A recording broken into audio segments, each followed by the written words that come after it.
Ao final dos próximos 4 anos, os governos do PT terão indicado 10 dos 11 ministros do Supremo Tribunal Federal. Para o ministro Gilmar Mendes, o STF não pode se desviar das funções e se tornar um instrumento do governo. O Congresso tramita um projeto de emenda à Constituição chamado de PEC da Bengala.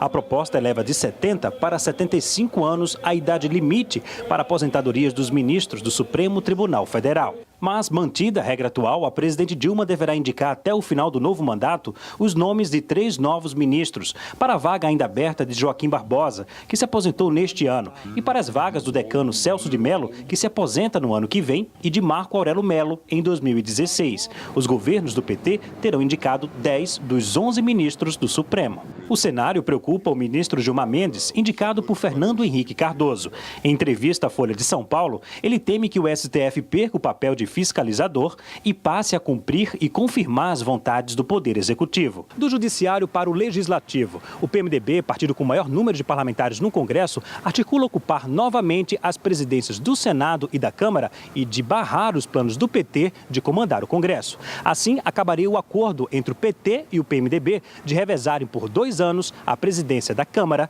e do Senado. O Estado brasileiro funciona sobre a divisão dos 3 poderes. Nele, Executivo, Legislativo e Judiciário atuam de forma independente. O PT tem a presidência da República.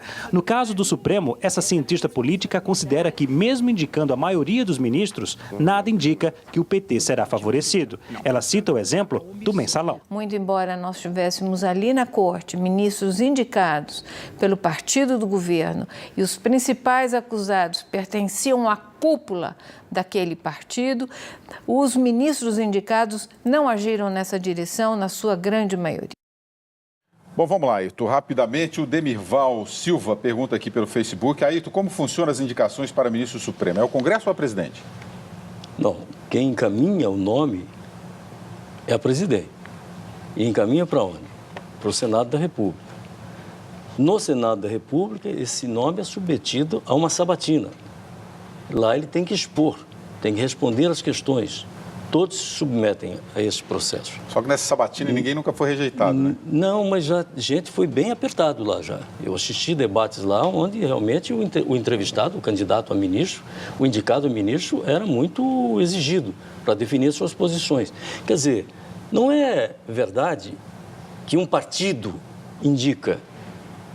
Por quê? O partido pode estar no poder. O Fernando Henrique estava no poder. Mas não foi o PSDB que indicou. Um conjunto de forças que se juntam na subarticulação, ela varia de um para outro presidente. Que houve este ou aquele segmento da sociedade, ou até não houve nenhum. Mas a verdade é que a decisão não é exclusiva do presidente da República e tem que ser submetido ao Senado. Por exemplo, um Senado de maioria oposicionista, poderá rejeitar o candidato que foi enviado até que seja enviado um nome palatável para aquela maioria oposicionista. Por que não? Isso acontece nos Estados Unidos. Eles foram rejeitados, indicados ao Supremo Tribunal Federal pelo governo e mais tarde foram substituídos, indicados os outros, até que chegou um nome palatável. Então, não é verdade isso, que o partido vai ter. Aliás, talvez fosse até bom, vou fazer uma brincadeira aqui, que o partido, num processo aberto, tivesse dentro dele quadros que se expusessem, que mostrassem o que querem, quem são, para poderem, mediante títulos que detenham, capacidade reconhecida, serem indicados. Mas, infelizmente, o processo é muito mais nos subterrâneos que vem a indicação. Esses subterrâneos entram ordens de advogados, instituições de classe, amigos, enfim, todo mundo indica todo mundo, entendeu? E depois o presidente escolhe. Mas quem decide se vai ou não vai é o Senado. Vila, riscos do Supremo se sujeitar às vontades do Executivo? Olha, eu acabei, por dever de ofício, não por satisfação, acompanhando aí todas as sessões do Mensalão e escrevi também sobre o Mensalão e acompanhei o STF, estudando alguns momentos da história do Brasil durante a República. Né, o STF sempre, raramente cumpriu suas atribuições constitucionais de defender, por exemplo, as liberdades democráticas ao longo de mais de 100 anos de República. Porém, eu gostaria de pontuar algumas coisas. Primeiro, uma coisa foi o julgamento do Mensalão da sua primeira fase.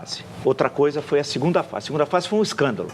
quando o STF virou um puxadinho do Palácio do Planalto. O sonho do PT é transformar o STF numa espécie de seu braço. E conseguiu, nomeando 2 ministros que alteraram o julgamento de formação de quadrilha num escândalo que tem de ser dito sempre para libertar a direção do PT. E deixou condenado a 37 anos Marcos Valério ou a presidente do Banco Rural. Portanto, foi um ato escandaloso que eu falei aqui diversas vezes e a gente tem de registrar. Foi uma das horas mazelas que eu já vi da justiça brasileira se ouvir. O que eu vi lá, eu nunca vou esquecer na minha vida. Foi um escândalo. Segundo, a gente tem de lembrar, o que o ministro falou é um alerta. É claro que a presidente ganhou as eleições, vai ficar mais 4 anos e tem a expulsória aos 180 anos. Eu sou contra a expulsória aos 180 anos. E por quê? Porque todos que se aposentaram aos 180 anos, agora recentemente, Carlos Aires Brito, no exercício da presidência, César Peluso, no exercício da presidência, eles estavam correndo os 90 minutos. Eles tinham condições, evidentemente, mais 5 anos tal. Mas não deve ser oportunista tal de PEC da Bengala. Ela é chamada, entre aspas, PEC da Bengala. E deve ser se vier um acordo no interior do Congresso Nacional. Ela já passou numa das casas, falta passar na outra casa tal para ver se aprova ou não. Agora, o alerta é sério. É sério porque nós não estamos brincando. Porque o Petrolão, que é o maior escândalo desde Pedro Álvares Cabral, vai terminar onde o ano que vem? No STF. Sob a presidência de quem? Ricardo Lewandowski, que começou a sua carreira aqui em São Paulo sem concurso público, pelo 5º Constitucional. Chegou ao Tribunal de Alçada Criminal, depois ao Tribunal de Justiça e hoje está lá. E eu vi ele como, o papel que ele teve como revisor e me envergonhei durante o julgamento do Mensalão. Dias Toffoli, nomeado pelo PT, foi reprovado 2 vezes como juiz aqui em São Paulo no concurso. E foi nomeado ao topo da carreira. Portanto, esse alerta é sério. Pode se virar aquilo. O sonho do PT é transformar a Suprema Corte no seu puxadinho, mas não fará. Porque nós estaremos aqui atentos e acho que o povo brasileiro mostrou na última eleição que não é bobo e é importantíssimo manter uma Suprema Corte séria e julgar o Petrolão com o Ricardo Lewandowski na presidência. Eu vou estar atento, eu vou estar de olho nele, espero que todos nós estejamos de olho, prestando atenção para que não seja aquela vergonha que foi a segunda fase do Mensalão. Liberta a direção do PT e deixa, quer dizer, o Mensalão foi feito por Marcos Valério, não foi feito por Zé Dirceu. 37 anos para um. Isso é justiça? Isso não, isso é palhaçada. Olha, eu lamento que o Vila se expresse com relação ao Supremo fosse uma casa de negócios. Não é uma casa de negócios. Não falei que é casa de negócios, não. Não é uma casa de negócios. Não minha. Não disse, não. O Supremo não está à mercê de partidos políticos. Está sim, à mercê, sim. E muito menos de indicações políticas. Sim, também está. Por quê? Porque se forem analisados os votos dados no Supremo, para petistas ou não petistas, você vai ver que foram votos condenatórios. Condenatórios, Condenatórios. Por corrupção ativa e passiva, a grande maioria foram por unanimidade. 2 votos contra teve o Zé Dirceu, 3 votos contra a sua condenação por corrupção passiva teve esse ex-presidente da Câmara, o João Paulo Cunha. 2 votos teve... Delúbio Soares teve unanimidade na condenação e a grande maioria foi condenada por unanimidade, por corrupção ativa. Que dependência é essa que tem o Supremo do Poder Executivo ou de um partido? Se condenam os seus líderes por unanimidade por corrupção ativa. Agora, a pena por corrupção ativa é dimensionada dentro dos requisitos legais para serem dimensionados. Eu não posso dar a um condenado primário, seja em qualquer justiça que for, a pena máxima que existe na lei. Porque ele é primário, é um precedente que existe ao se analisar a configuração e a definição da pena. Então, não é verdade isso de que o Supremo vai ficar cabrestado.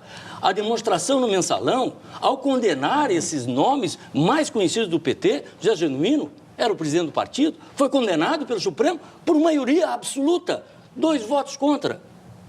Então, eu não posso concordar. Aliás, eu acho que as instituições têm que ser respeitadas. Nós temos que cultivar nesse país o respeito às instituições, senão nós vamos acabar de novo numa ditadura que muitos querem. Eu não sei quem quer ditadura. Muitos querem. Eu não sei quem quer. Eu quero liberdade, eu quero que o STF que desmoralizam democraticamente. as instituições. Quem desmoraliza é o PT, querendo aparelhar a Suprema Corte brasileira. Vamos deixar bem claro, é o PT que quer desmoralizar. É impossível. Aparelhar, eu já expliquei aqui que isso passa pelo Senado. Que tem um sonho autoritário. Não. É o sonho autoritário do PT. O PT está no poder há 12 anos. Que sonho é esse? Está no poder pelo voto direto. Do controle social da mídia.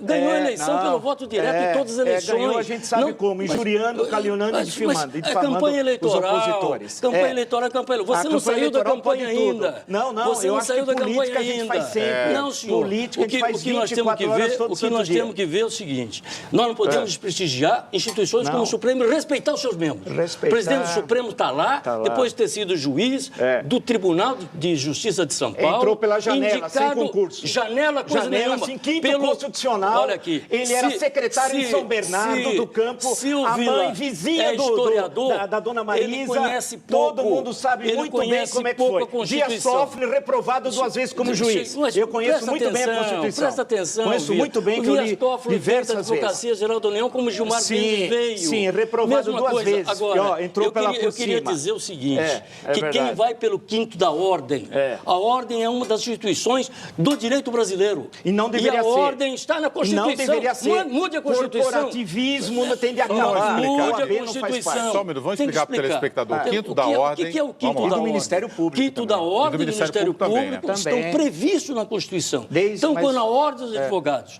mediante o processo interno, indica nomes para serem escolhidos, esses nomes passam por um filtro na ordem dos advogados. Imagino. Isso não é entrar pela janela, não. A ordem dos advogados não é janela de ninguém. Não vem você fazer... Você sacar contra a ordem dos não advogados, quero assim foi que você assaca. Não é infâmia. Não existe isso. Você está fazendo eu sou um advogado, pertenço a essa classe. Não é questão de classe, é corporativismo, não é corporativa coisa Isso nenhuma. foi a partir da Constituição de 1934. Tem que saber uma coisa. Não vamos assacar, falar isso, dizer coisa que eu não disse, nada disso. O indicado pelo Ministério Público, é errado. indicado pelo Tem que ser por são concurso. indicados que... Bom, Tem que quer ser por mudar a concurso. Constituição? Se eleja e vai lá votar. Agora se tem a eleja, pé. mas está votando isso. Vamos à frente. Vamos à Eu não estou frente. fazendo campanha. Vila, vamos à frente. Vamos à frente.